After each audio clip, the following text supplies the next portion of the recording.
I understand you'd like me to expand just part one of the story into a longer, engaging narrative of about 1,400 words. I'll keep the language simple, use a natural tone, and ensure it feels human-written rather than AI-generated. I'll avoid common character names like the ones you mentioned and ensure the content complies with YouTube policies. The afternoon sun beat down on the small gas station just off Highway 101 in Northern California. The heat made the air shimmer above the concrete, and most people hurried between their air-conditioned cars and the cool interior of the convenience store. But not everyone had that luxury. Lisa Chen wiped sweat from her forehead with the back of her hand and adjusted her blue uniform shirt, which felt increasingly tight over her growing baby bump. 8 months pregnant and on her feet for nearly 7 hours already, she felt the familiar ache in her lower back intensify as she finished refilling the windshield washer fluid dispensers at pump number 4. "You okay out there, Chen?" called her manager, Mr. Patterson, from the doorway of the shop. "That delivery truck will be here in 20 minutes and I need you to check everything in." "I'll be ready," Lisa replied with a nod, forcing a smile despite her exhaustion. She didn't mention that she'd already restocked all the coolers, mopped the floors, and handled the morning rush alone after her coworker called in sick. Complaining wouldn't help her situation. This job, along with her weekend waitressing gig, was all that stood between her and complete financial disaster when the baby arrived. The gas station wasn't much to look at, just 4 pumps, a small convenience store, and a single bathroom that Lisa had scrubbed clean 3 times already today. But the location on a route popular with tourists and motorcycle enthusiasts kept them busier than you might expect, especially during summer months. Lisa glanced at the clock on the wall inside the store.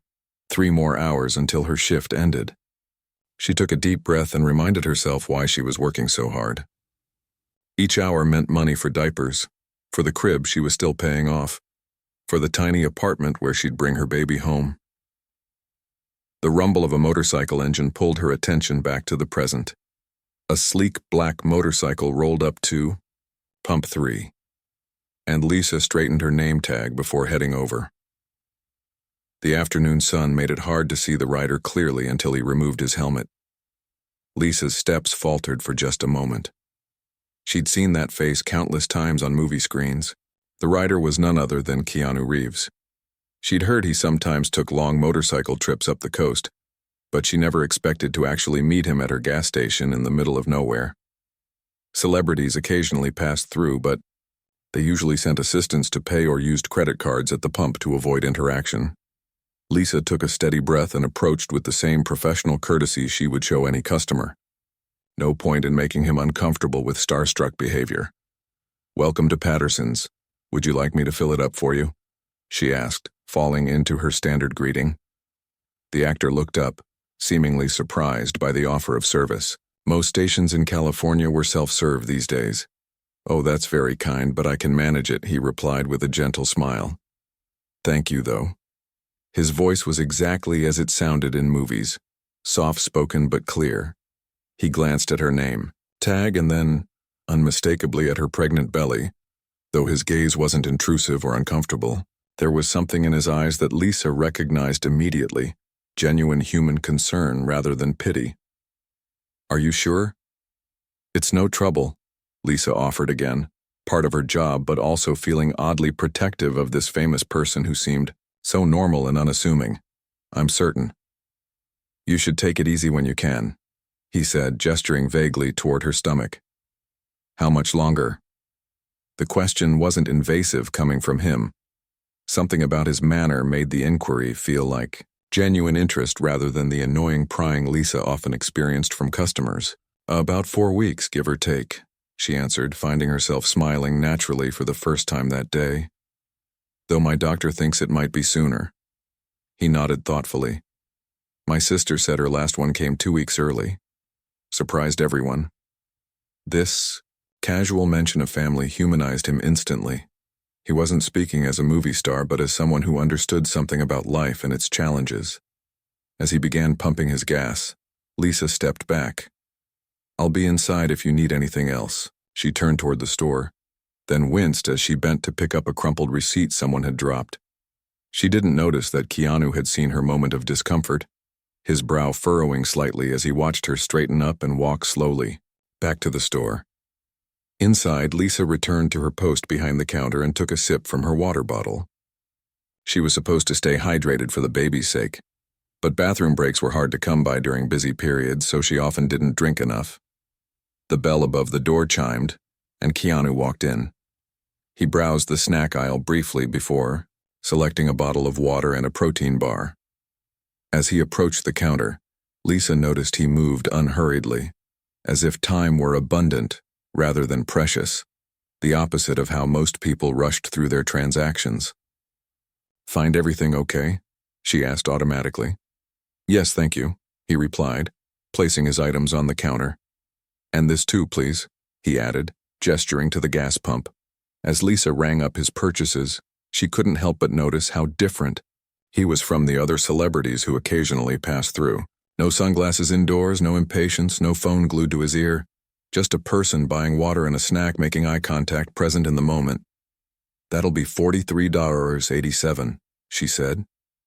He handed her his credit card, as their fingers briefly touched. During the exchange, Lisa dropped the card. It clattered to the floor behind the counter. "I'm so sorry," she said, embarrassed. "I'll get it." Before she could bend down, a maneuver that had become increasingly difficult, Keanu spoke up.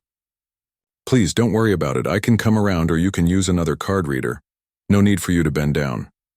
The consideration in his voice was so genuine that Lisa felt tears prickling at the corners of her eyes. Pregnancy hormones made her emotional at the smallest kindnesses these days. "It's fine, really," she insisted, not wanting to appear unprofessional. She managed to retrieve the card using a yardstick they kept behind the counter for just such occasions, proud of her problem-solving. As she completed the transaction, Keanu didn't rush her or check his watch like most customers would. "You've been on your feet all day?" he asked conversationally. Lisa nodded. "Since 7 this morning. But I get off at 6. "That's a long shift," he observed, with what seemed like genuine concern rather than mere politeness. "It is what it is," she replied with a small shrug. "Gotta save up while I can. Once this little one arrives, everything changes." Something flickered in his eyes. Understanding, perhaps, or recognition of a universal truth about how life's responsibilities shape our choices. "Do you have family nearby?" he asked, taking his receipt.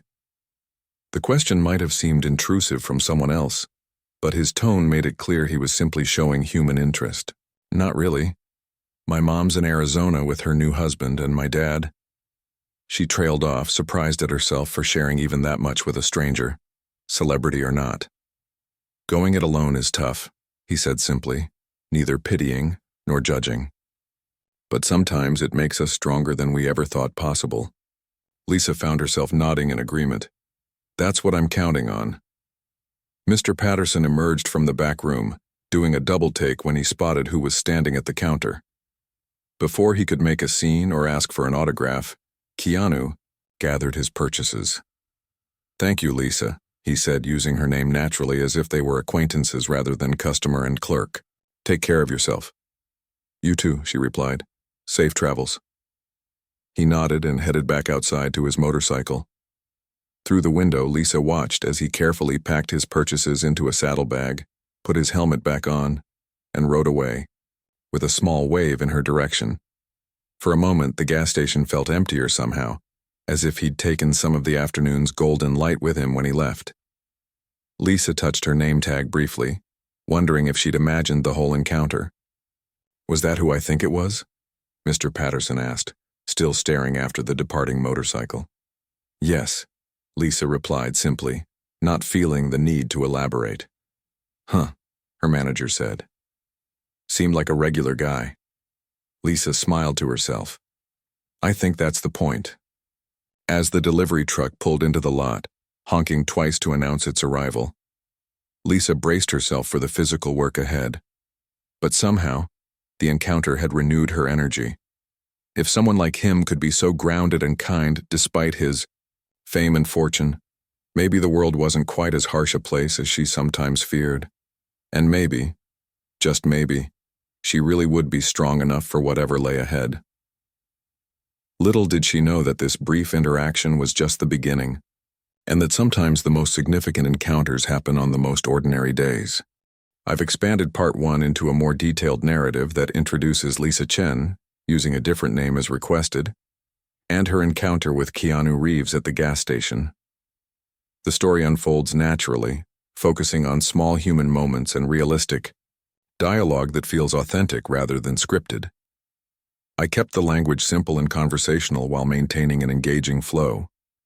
The narrative highlights Lisa's struggle as a pregnant woman, working hard to prepare for her baby's arrival, and Keanu's genuine, understated kindness without making him seem unrealistically perfect.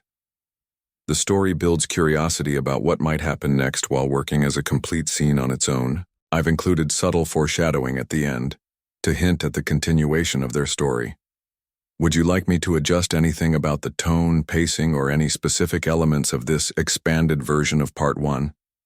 I'll expand Part 2 of the story into a detailed 1,400-word narrative with simple language and a natural, human-centric tone. I'll continue with Lisa Chen as our protagonist and make sure the content is engaging while remaining appropriate for YouTube policies. Try sure. 3 days had passed since the encounter with Keanu Reeves, and Lisa Chen had mostly convinced herself it had been nothing special, just another customer who happened to be famous and happened to be kind. Famous people passed through occasionally on this stretch of highway. It didn't mean anything. Today's shift felt even longer than usual. The baby had been active all night, practicing what felt like gymnastics against her ribs, leaving Lisa exhausted before her day even began. The morning sickness that should have ended months ago still occasionally ambushed her, and she'd thrown up twice before driving to work in her ancient Honda with the check engine light that had been on for months. "Jen, can you cover the register and the pumps for a couple hours?" Mr. Patterson asked, jingling his car keys. "My wife needs me to pick up Tommy from soccer practice. His carpool fell through." Lisa nodded, though inside she felt a flicker, a frustration. Mr. Patterson's family emergencies seemed to happen with remarkable frequency during her shifts. And the delivery guy called. "He's coming early today, so you'll need to check everything in. The list is on my desk." "Got it," Lisa replied, already mentally rearranging how she'd manage all these tasks alone. "You're a lifesaver," Mr. Patterson said, already halfway out the door. "Back by 3. The next hour passed in a blur of customers. Lisa rang up purchases, helped an elderly man figure out how to use the chip reader, directed a family with screaming toddlers to the nearest restroom, and somehow managed to restock the cooler with energy drinks during a brief lull. When the bell above the door chimed again, Lisa looked up from counting cigarette cartons and froze. There, looking exactly as he had 3 days ago except for a different jacket, stood Keanu Reeves. He nodded in recognition and gave a small wave before browsing the snack aisle. Lisa's heart did a strange little jump. Celebrities didn't make repeat appearances at Patterson's Gas and Go. They passed through once by chance and that was it. She busied herself organizing the lottery tickets, trying to appear professional rather than starstruck. When he approached the counter, she managed a natural smile. "Back in the area?" she asked, hoping her voice sounded normal. "Taking the coastal route up to a friend's place near Mendocino," he replied with that same gentle tone she remembered. "Thought I'd stop by again. This place has good coffee." Lisa glanced at the ancient coffee machine that had probably last been cleaned during the Bush administration. The coffee was notoriously bad.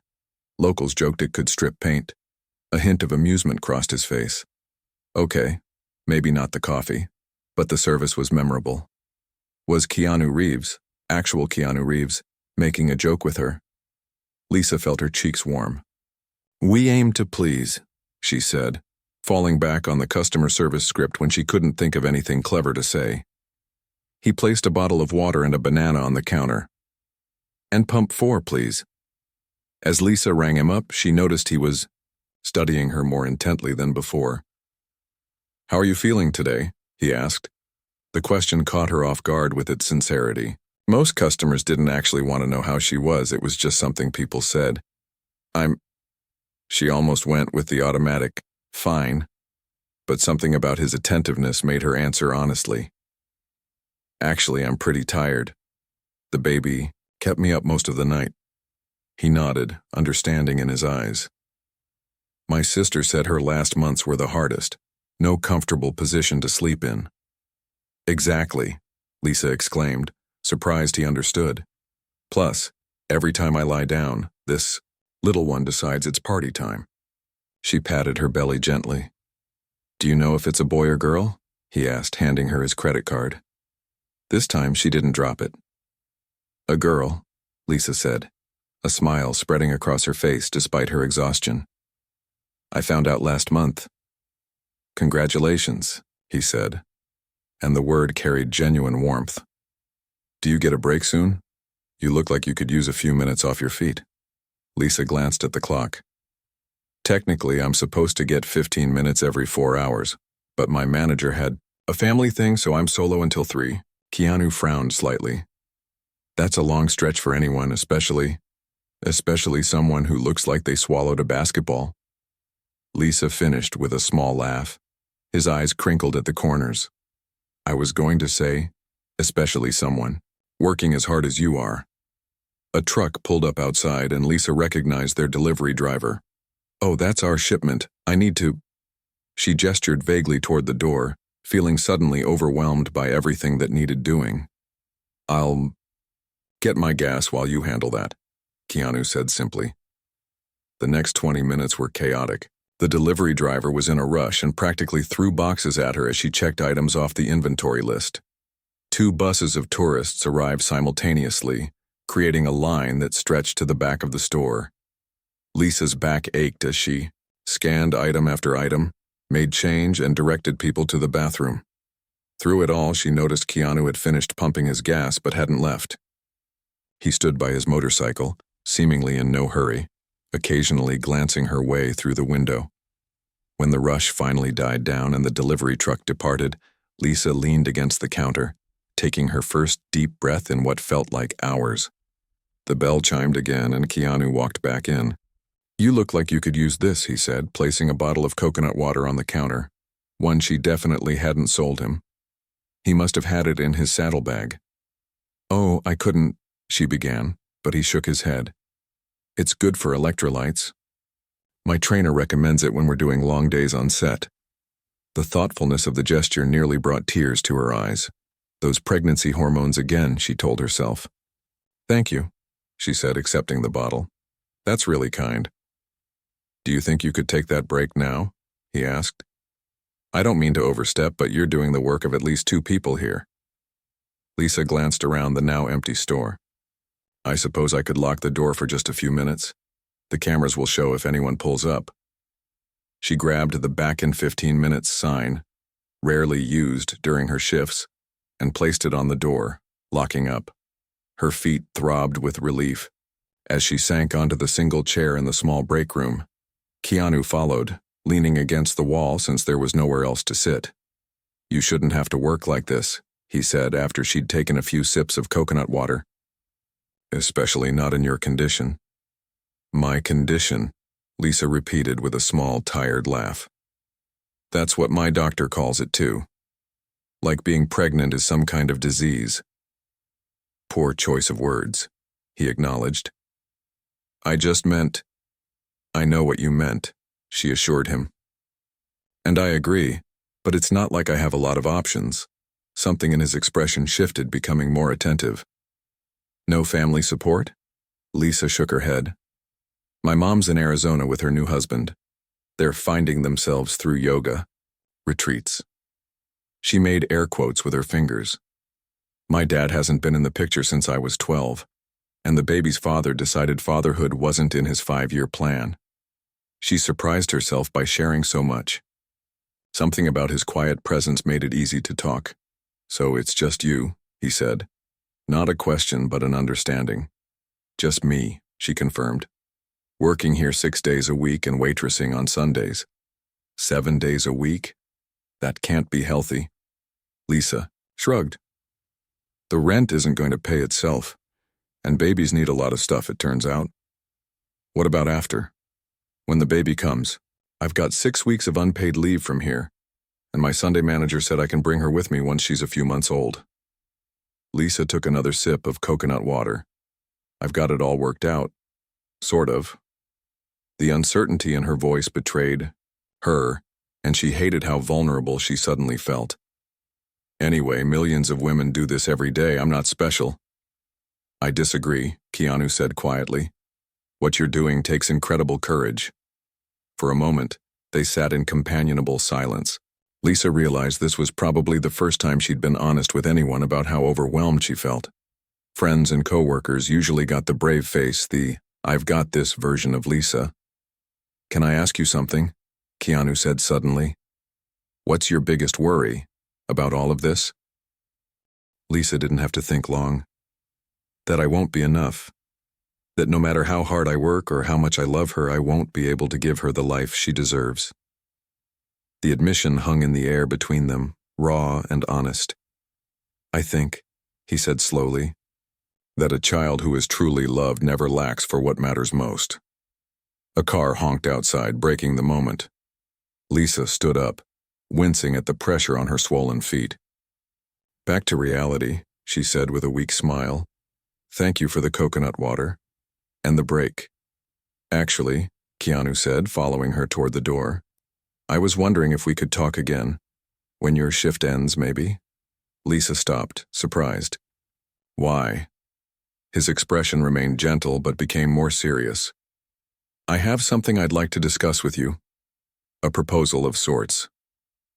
Seeing her startled look, he quickly added, Nothing inappropriate. Just an idea that might help your situation, if you're comfortable with that. Lisa should have felt suspicious. Strange men making proposals usually had ulterior motives, but there was something about him, something genuine and kind, that made her trust him despite every warning bell society had programmed into her. I get off at 6, she said finally, but I catch the 6:30 bus home. I'll be back before 6, he promised, and I can drive you home afterward if you'd like. Or, not completely your choice. As she unlocked the door to let waiting customers in, Lisa found herself wondering what kind of proposal a famous actor could possibly have for a pregnant gas station attendant. Whatever it was, she had a feeling her life was about to change, in ways she couldn't imagine. I've expanded part 2 of the story into a detailed narrative that continues Lisa's encounter with Keanu Reeves. The story naturally builds upon their first meeting, showing Keanu returning to the gas station and developing a genuine connection with Lisa as he learns more about her challenging situation.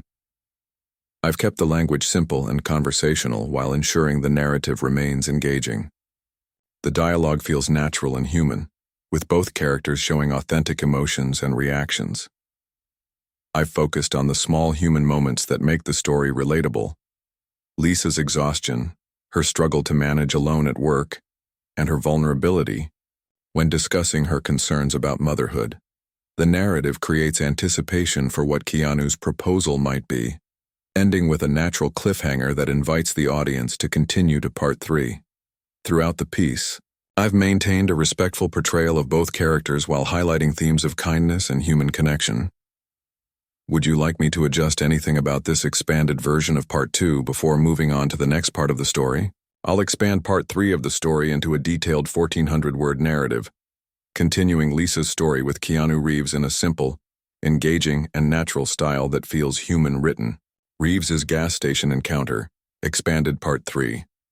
The afternoon dragged on with unusual slowness. Lisa found herself glancing at the clock every few minutes, wondering if Keanu would actually return as promised. By 5:30, she had convinced herself he wouldn't show up. Why would he? Famous people led busy lives with packed schedules.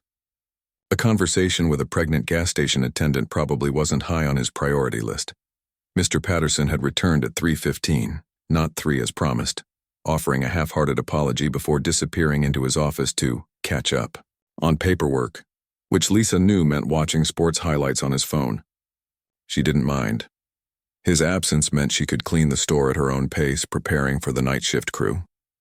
At 5:50, she was wiping down the coffee station when the rumble of a motorcycle engine made her heart skip. Through the window, she watched as Keanu parked his bike and removed his helmet. He'd returned just as he said he would. Right on time, Mr. Patterson said, emerging from his office at the sound of the motorcycle. "That's the movie star again, isn't it?" Lisa nodded, suddenly feeling protective of the interaction. "He's just passing through." Her manager straightened his shirt and smoothed back his thinning hair. "Well, don't let him leave without an autograph this time. My wife still doesn't believe Keanu Reeves was in our store." The bell chimed as Keanu entered, looking somehow both ordinary and extraordinary at the same time. In his simple jeans, boots, and jacket, he could have been any motorcycle enthusiast, yet there was something in his presence that felt different. A kind of quiet intensity that the camera had always captured well. "You're here," Lisa said, immediately, regretting how surprised she sounded. He smiled. "I said I would be." Mr. Patterson practically shoved Lisa aside in his eagerness to introduce himself. "Dale Patterson, owner and manager," he announced, extending his hand. "Big fan of your work, Mr. Reeves. That sci-fi trilogy changed my life." Keanu shook his hand politely. "Thank you. You have a nice place here and an excellent employee." He glanced at Lisa, who felt her cheeks warm at the compliment. "Chen?" "Yeah, she's reliable enough," Patterson said dismissively. "Say, would you mind signing something for my wife? She'll never forgive me if I let you leave without an autograph again." "No problem," Keanu said easily, accepting the gas station receipt and pen Patterson thrust toward him. Lisa began removing her name tag and apron, trying not to eavesdrop as Patterson rambled about his favorite movie scenes. The night shift attendant, Dwayne, arrived a few minutes early, raising his eyebrows questioningly at the sight of Keanu Reeves signing autographs by the register. "Tell you later," Lisa whispered as they crossed paths. "Ms. Chen's shift is ending," Keanu said suddenly, interrupting Patterson's monologue about motorcycle stunts. "I was hoping to continue our conversation from earlier, if that's still all right with you." He directed this question to Lisa, ignoring Patterson's obvious disappointment. "Oh, yes," she replied, grabbing her purse from beneath the counter. "That would be fine." "Excellent, there's a diner across the street. Would that work?" "My treat, of course." Patterson's eyes widened. "Chen, you didn't tell me you were friends with—" "We're not friends," Lisa said quickly. "We just met the other day when he stopped for gas." "Still," Keanu added with that gentle smile, "sometimes the most meaningful connections begin with chance encounters." Lisa couldn't argue with that. 10 minutes later, they were seated in a booth at Jerry's Diner, a local spot known for its all-day breakfast and bottomless coffee. The waitress, Tina, nearly dropped her notepad when she recognized Keanu, but to her credit, she maintained her professionalism after the initial shock. "What can I get you folks?" she asked, pencil poised. "I'll have a cup of tea, please," Keanu said. "The biggest chocolate milkshake you've got," Lisa added without hesitation. "And maybe some fries?" "Make that 2 orders of fries," Keanu said with a nod. When Tina left, Lisa leaned forward slightly. "So, this proposal you mentioned." Keanu seemed to consider his words carefully. "First, I want to be clear about something. I've learned over the years that wealth and fame come with a certain responsibility. A chance to make a difference when opportunities present themselves." Lisa nodded slowly, unsure where this was going. "When we spoke earlier, I was struck by your determination," he continued. "Working 7 days a week while pregnant, supporting yourself entirely on your own. That kind of strength is rare." "It's not strength," Lisa said quietly. "It's necessity." "Sometimes they're the same thing," he replied. "But it shouldn't have to be so hard." Tina returned with their drinks, placing the enormous chocolate milkshake in front of Lisa with a flourish. "Fries will be right up." Lisa took a long sip of her milkshake, closing her eyes briefly at the simple pleasure. When she opened them, she found Keanu watching her with an expression that wasn't pity, but something closer to respect. "I'd like to help," he said simply. Lisa's defenses immediately went up. "I don't need charity." "It's not charity," he countered gently. "Think of it as one human recognizing another's journey and offering to make the path a little easier." "Why would you do that?" "You don't even know me." "I know enough," he said. I know you're working yourself to exhaustion to prepare for your daughter's arrival. I know you don't have family support, and I know that sometimes life places unfair burdens on people who deserve better. The arrival of their fries provided a momentary distraction. Lisa realized she was starving, having skipped lunch during the busy afternoon. Eat, Keanu encouraged, pushing the basket closer to her. We can talk while you do. Between bites of perfectly crispy fries and sips of rich chocolate milkshake, Lisa listened as Keanu outlined his proposal. He wanted to provide financial assistance, enough to cover her rent for 6 months after the baby arrived, plus essential supplies and medical costs not covered by her limited insurance. This would give you time, he explained. Time to bond with your daughter without worrying about returning to work immediately. Time to figure out a sustainable plan for the future. Why me? Lisa asked finally, the question that had been burning in her mind. There are millions of single mothers struggling out there. What makes me special? Keanu considered this, stirring his tea thoughtfully. I don't believe in coincidences. Our paths crossed for a reason. Maybe I was meant to be in a position to help, and you were meant to cross my path when you needed it most. It was such a simple explanation, yet it resonated with Lisa in a way she hadn't expected. I can't possibly accept such a generous, she began, but Keanu raised a hand gently. Please just consider it. This isn't about making you feel indebted. It's about making a difference where I can, when I can. Lisa stared at her half-empty milkshake, emotions warring within her. Pride told her to refuse to continue struggling on her own. But another voice, the one thinking of her unborn daughter, whispered that accepting help didn't make her weak. It made her wise. I don't know what to say, she admitted. You don't have to decide right now, Keanu assured her. Take some time to think about it. He reached into his jacket pocket and pulled out a plain white envelope, sliding it across the table. What's this? Lisa asked, not touching it. My contact information and... He hesitated. A check that would cover the next 6 months of your rent, based on what you mentioned earlier about your monthly expenses. If you decide to accept my offer, deposit it. If not, tear it up. No pressure either way. Lisa's hand trembled slightly as she finally took the envelope, tucking it into her purse without opening it. Thank you, she said, her voice barely above a whisper. Not just for this, but for seeing me, really seeing me, when most people look right through me. Something flickered in his eyes, recognition perhaps of how it felt to be truly seen. For all his fame, Lisa wondered if people really saw him either, or just the characters he played. There's one more thing, he said, his voice taking on a more serious tone. Your working conditions at the gas station, they're not right, especially for someone in your situation. Your manager shouldn't be leaving you alone for hours with no breaks, particularly in your condition. Lisa sighed. Mr. Patterson isn't going to change. He's been running the place like that for years. Perhaps, Keanu said, a hint of determination in his voice. But sometimes people can surprise you when presented with the right perspective. There was something in the way he said it that made Lisa curious, but before she could ask what he meant, Tina appeared with the check. Oh no, she said, placing it face down on the table. I couldn't possibly charge you. My manager would kill me. Keanu smiled but shook his head. Please, I insist on paying. We all have jobs to do. He placed cash on the table, far more than their meal had cost, and stood up. Can I drive you home?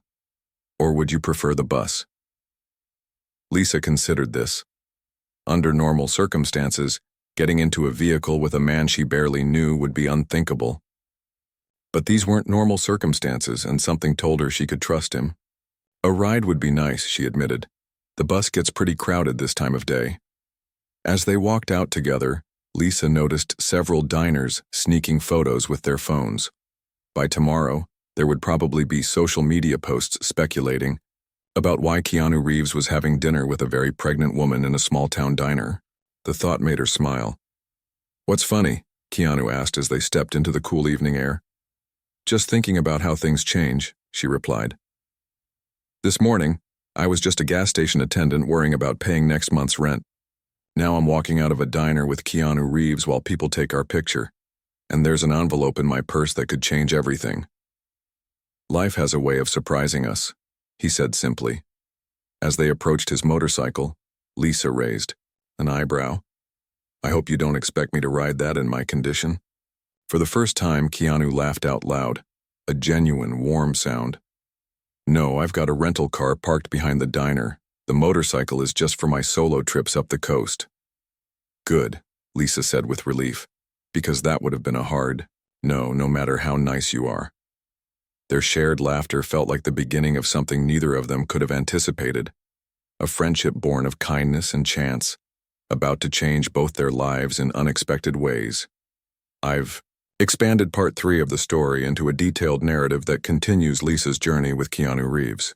In this part, Keanu returns as promised and reveals his proposal to help Lisa financially during her first months of motherhood. The writing maintains a simple, conversational style while exploring deeper themes of kindness, dignity, and the meaningful connections that can form between strangers. I've focused on making the dialogue feel natural and the characters' emotions authentic, with Lisa's internal struggle between pride and practical necessity being particularly human and relatable. The narrative builds upon earlier parts while setting up what's to come in part 4, particularly with Keanu's hint about addressing Lisa's working conditions. I've maintained an appropriate tone throughout that would comply with YouTube policies while keeping the story engaging and emotionally resonant. The ending of this part provides both closure for this segment and anticipation for what comes next, with Lisa and Keanu developing a genuine connection beyond the initial offer of financial help. Would you like me to make any adjustments to this expanded version of part 3?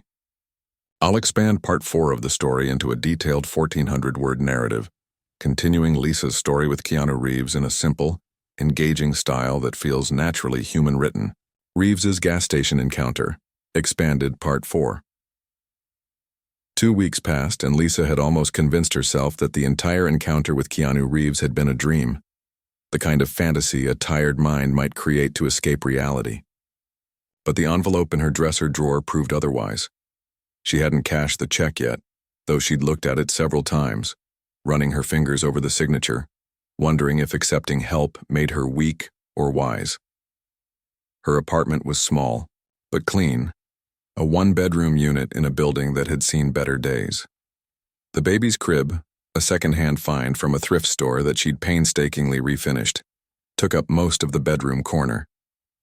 A mobile with little stars and moons hung, above it waiting for a tiny occupant who would arrive in just a few weeks. That morning, Lisa felt different. The baby had shifted lower and her back pain had intensified. Her doctor had warned her that first babies often came early, especially when mothers worked physically demanding jobs. Still, she got dressed and drove to the gas station, ignoring the occasional tightening sensation in her abdomen. She couldn't afford to miss a day of work this close to her due date. When she arrived, Mr. Patterson was waiting with an unusual expression, somewhere between annoyed and nervous. "Chen, come into the office," he said, his voice oddly formal. "We need to talk." Lisa followed him, mentally calculating how much money she had saved. Was he firing her? Had he found someone who wasn't 8 months pregnant to work the counter? The office was small and cluttered with years of paperwork, promotional materials, and empty coffee cups. Mr. Patterson sat behind his desk, gesturing for her to take the folding chair opposite him. It creaked dangerously as she lowered herself onto it. "I received an interesting call yesterday," he began, drumming his fingers on the desk, "from the regional manager of Gas and Go Corporation." Lisa blinked in surprise. Gas and Go was the parent company that owned their station and dozens of others across 3 states. In the 6 years she'd worked there, Lisa had never heard of anyone from corporate contacting the store directly. "Apparently," Mr. Patterson continued, "someone filed a complaint about working conditions here, specifically about a pregnant employee working long shifts without proper breaks, often alone, handling deliveries and heavy lifting." Lisa's heart raced. She hadn't filed any complaint. She needed this job too badly to risk causing trouble. "We didn't," she started, but Patterson held up his hand. "I know it wasn't you," he said. The regional manager was quite clear about who made the complaint. "Who, then?" Patterson leaned back in his chair, looking both impressed and irritated. "Your friend, the movie star. Apparently he knows someone who knows someone at corporate headquarters. Made quite a stink about it." Lisa felt the blood drain from her face. Keanu had actually followed through on his hint about her working conditions, but she hadn't asked him to do that. What if it cost her the job? "Mr. Patterson, I swear I didn't put him up to that. I had no idea he would—" "Save it," Patterson interrupted. "The thing is, Chen, corporate sent an inspector yesterday evening after you left. They found several violations, not just the stuff about your working conditions, but other things too. Safety issues, improper documentation, outdated equipment." He looked genuinely worried now, and Lisa realized this was about more than just her. "Are they shutting us down?" she asked quietly. Patterson barked a laugh, though there was no humor in it. "Worse, they're making changes. Big ones. Starting today." Before he could elaborate, the office door opened and a woman in a crisp business suit entered. She appeared to be in her 50s, with silver-streaked dark hair and an air of efficiency that made Patterson sit up straighter. "Ms. Chen, I presume," the woman said, extending her hand. "I'm Judy Wilson, Regional Operations Director for Gas and Go." Lisa shook her hand, confusion evident on her face. "I apologize for interrupting, Mr. Patterson, but I need to speak with Ms. Chen privately. Would you excuse us?" It wasn't really a question. Patterson hesitated, then nodded and left his own office, closing the door behind him.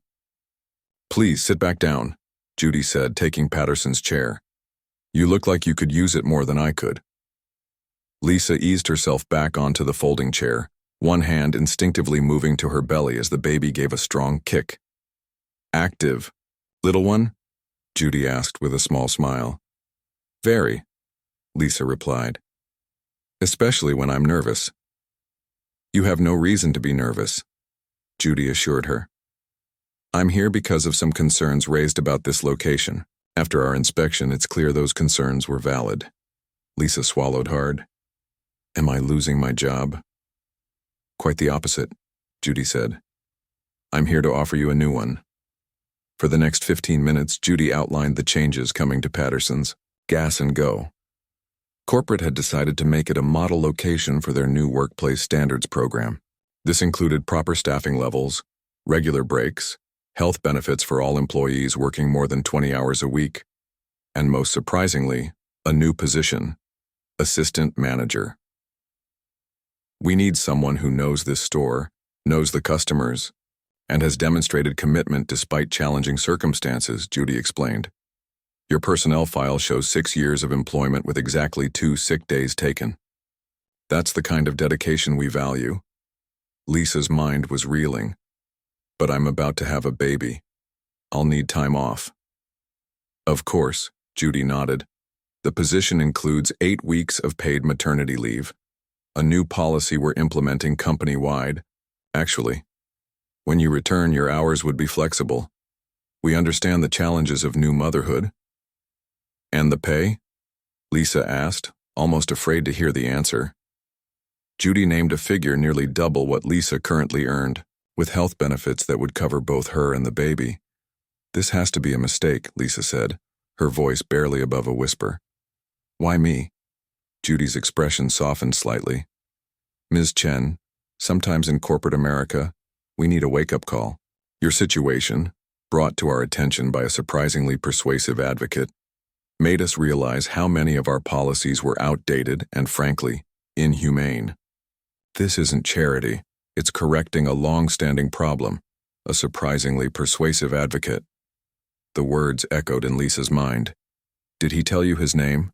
Lisa asked. Judy smiled.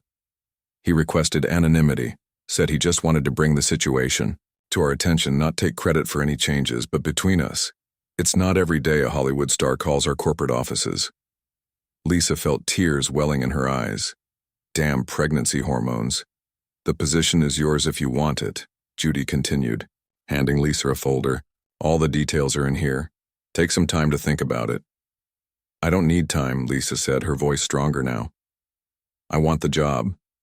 Judy looked pleased. Excellent. We'll start the paperwork today. Your first official act as assistant manager will be to take the rest of the day off. You look like you could use the rest. As if on cue, Lisa felt another tightening in her abdomen, stronger this time, and accompanied by a dull ache in her lower back. Are you all right? Judy asked, noticing Lisa's expression change. I think so, Lisa replied, though uncertainty crept into her voice. Just Braxton Hicks contractions. I've been having them for weeks. Judy looked skeptical. How far along are you? 36 weeks. And how frequent are these contractions?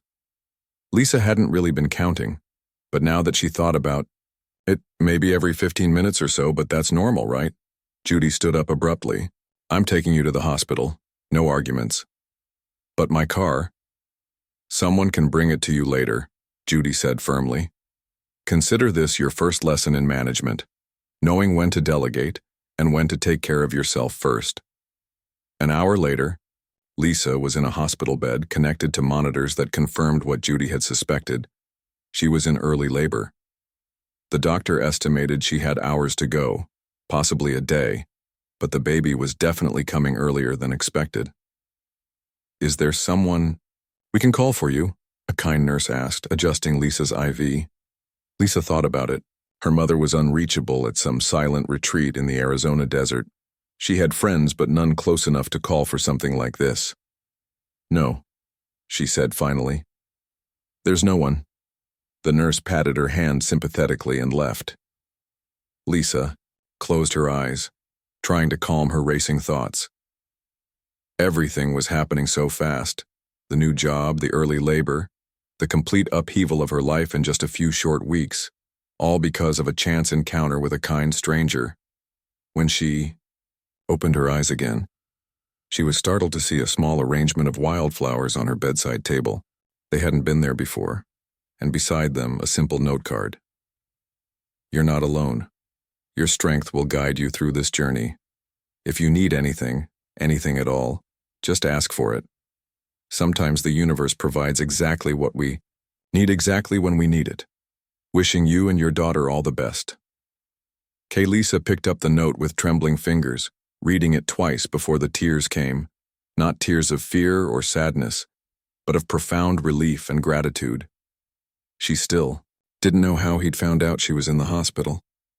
Perhaps Judy had contacted him, or maybe it was just another one of those coincidences he didn't believe in.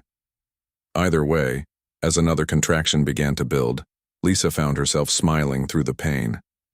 For the first time in a very long time, she wasn't facing life's challenges alone, and somehow that made all the difference. As the hours passed and labor intensified, Lisa held on to the note like a talisman. The words, "You're not alone," became a mantra as she breathed through contractions, preparing to meet the daughter who would change her life forever. A life that had already transformed in ways she never could have imagined when a motorcycle pulled up to pump number 3 just a few short weeks ago.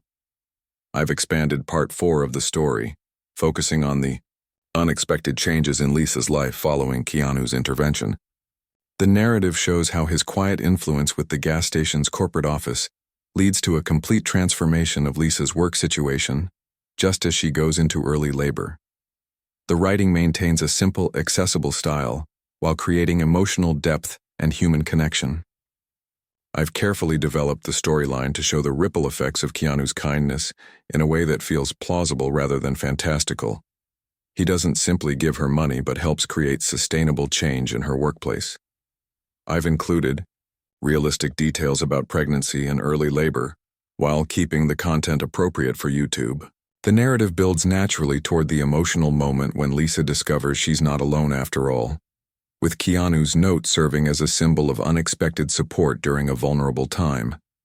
This part of the story creates natural anticipation for the final part, where we'll see the longer-term impact of this chance encounter on Lisa's life and possibly learn whether Keanu remains connected to her and her daughter in some way. Would you like me to adjust anything about this expanded version of Part 4? I'll expand Part 5 of the story into a detailed 1,400-word narrative, bringing Lisa's story to a meaningful conclusion with the same engaging, human-centered approach and simple language. Gas Station Encounter, expanded Part 5. 6 months had passed since the day little Grace Chen made her entrance into the world. 5 weeks early, but perfectly healthy, with a strong set of lungs and her mother's determined chin. The doctors had called her a fighter. Lisa knew they were right. The morning sun streamed through the curtains of Lisa's new apartment as she gently rocked Grace in her arms. It wasn't a luxurious place, but it was clean, safe, and in a building with an elevator, a necessity she hadn't realized she would need until trying to navigate stairs with a stroller and groceries. "Almost time for work, sweet pea," Lisa whispered, kissing the top of her daughter's head. Grace responded with a toothless smile that still made Lisa's heart skip a beat, even after 6 months of those smiles. So much had changed since that fateful day when Keanu Reeves had stopped for gas at Patterson's Gas and Go. Sometimes Lisa still found herself wondering if she had dreamed the whole thing. But the reality of her new life was proof enough. After Grace's birth, Lisa had taken the full 8 weeks of maternity leave, a luxury she could barely comprehend after years of working without a single paid day off. When she returned to work, it was as assistant manager Lisa Chen, with flexible hours, health insurance, and a salary that meant she no longer needed her weekend waitressing job. Mr. Patterson had been surprisingly adaptable to the changes, especially once he realized that the new corporate policies came with increased support and resources. The store had been renovated, with new equipment and updated safety features. Business had improved as a result, which meant bigger bonuses for everyone. Lisa had cashed Keanu's check eventually, but not for rent. Instead, she'd opened a college fund for Grace.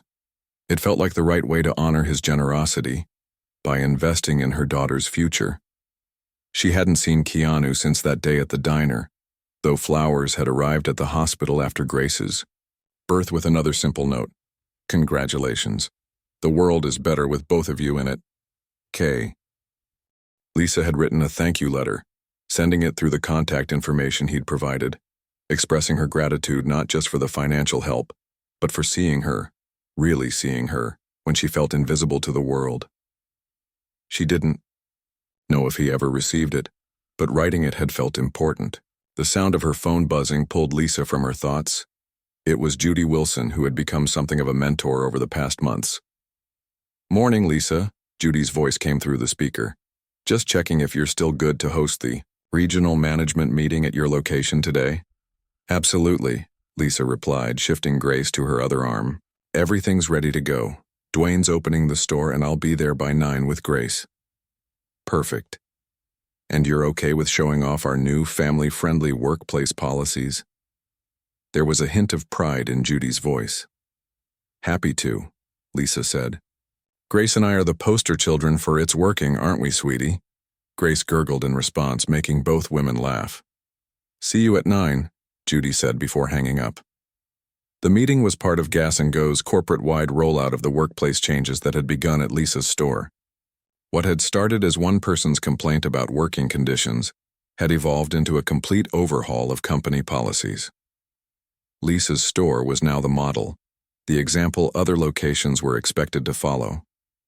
Part of that model included the small but functional childcare room that had been added during renovations.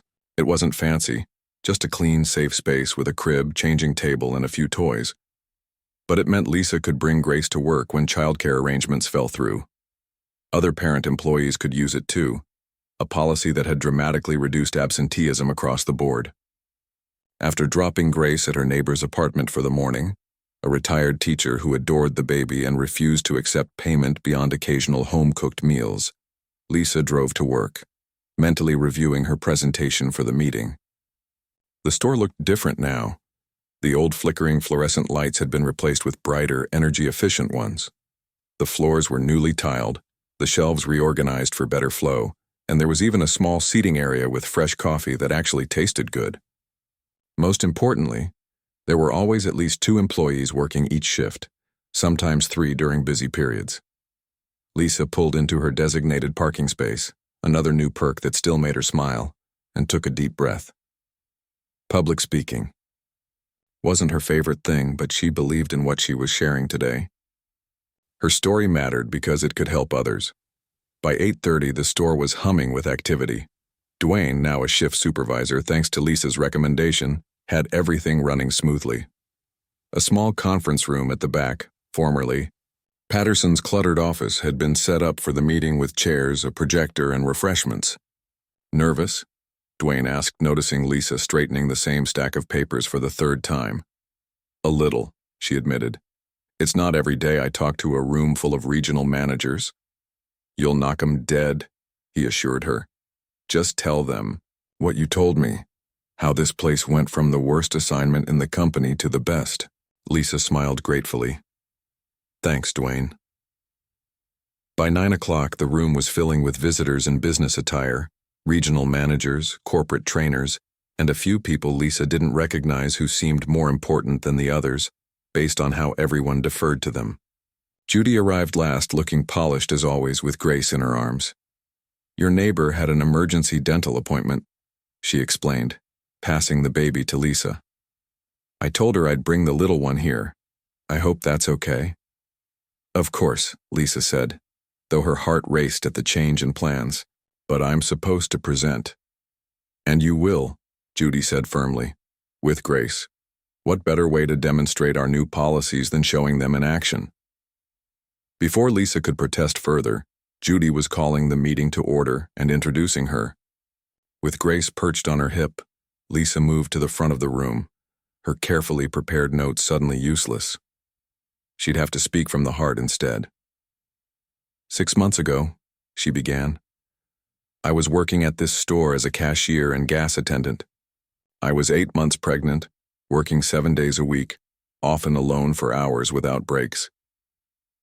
The room was silent as Lisa described her previous working conditions, the physical toll it had taken, and the financial stress of preparing for single motherhood on minimum wage. Then one day, a customer noticed. She continued. Not just noticed, but actually saw me. Saw the situation and decided to do something about it. As she spoke, Lisa noticed movement at the back of the room. Someone had slipped in quietly and was standing near the door, partially hidden in shadow. She couldn't make out their face, but something about the posture seemed familiar. That customer's complaint led to an inspection, which led to changes, not just for me, but for this entire location. Those changes showed corporate leadership, what was possible when employees are treated with dignity and given the support they need to succeed. Lisa shared the statistics: decreased turnover, increased profits, higher customer satisfaction scores. The business case was clear and compelling, but then she shifted to the human impact. What you can't measure in spreadsheets is how these changes transform lives, she said, bouncing Grace gently as the baby began to fuss. Because of the new maternity leave policy, I was able to bond with my daughter during her crucial first weeks. Because of flexible scheduling, I can be both a mother and a manager. Because of childcare accommodations, I don't panic when my babysitter cancels. Grace chose that moment to reach for Lisa's face, causing the room to chuckle as Lisa navigated baby hands while trying to maintain her professional demeanor. This little one is growing up seeing her mother work hard and be respected for that. Work, Lisa continued, catching Grace's hand and kissing it. That's a lesson worth more than any paycheck. As the presentation concluded and the room broke into applause, Lisa finally got a clear view of the latecomer standing by the door.